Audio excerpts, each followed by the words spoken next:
Jason Statham is back on the big screen to not only defend the rights of senior citizens from cyber attacks, he's also a beekeeper.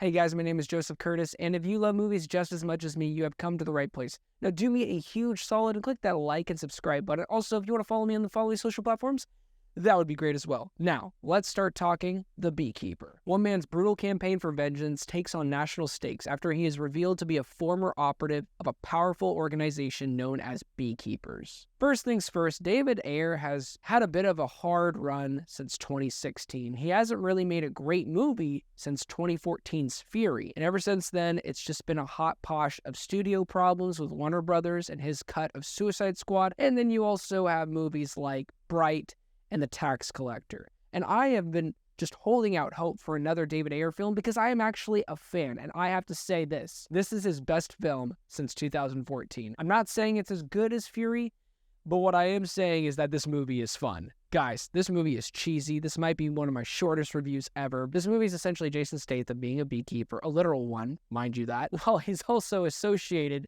with this company that's known as Beekeepers, where they like to keep everything in check. Now, he's an ex-part of this company, so you have a little bit of John Wickism in this because you have people from the Hive that are coming after him. You have the FBI after him. You have the personal business, the goons behind this to make sure that this man doesn't get to the top of this organization that is doing terrible things to senior citizens through cyber attacks. This movie just goes for it. For the goofiness, the cheesiness, there's about 10 to 20 puns about lines with bees, hives, hornets' nests, you name it. There's a pun at least probably every 5 or 10 minutes in this script. And speaking of the script, it's actually written by somebody who wrote The Expendables 4, Children of the Corn, Point Break, Total Recall. God bless you, Kurt Wimmer, for making a film, for writing a film that is so beyond terrible, but it's also amazing at the same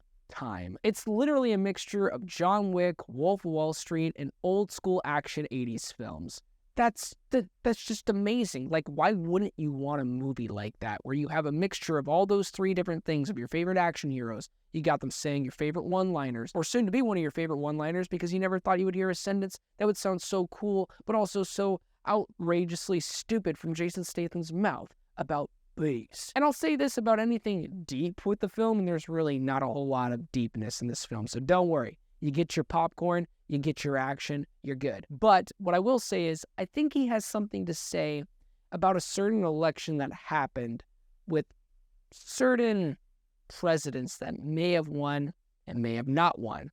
I'll leave it at that for you to judge. And obviously, I got to talk about this. The action. The action is top-notch. It is so beyond crazy. You got Jason Statham literally cutting a man's fingers just clean right off. You have an amazing final confrontation fight scene with a man who does a very interesting South African accent, which I can't tell if he's just fully going overboard or if that's genuinely how he is talking, because it threw me off in the most beautiful way possible. It felt like everything I wanted out of an action movie during that moment every single time this guy was talking. But anyways, during their fight scene, it is gripping, it is intense. The sound design is incredible, especially when they pull out the knives and they got the brass knuckles. You feel every punch and every action sequence. The Beekeeper is flawed. Yes, the script is terrible.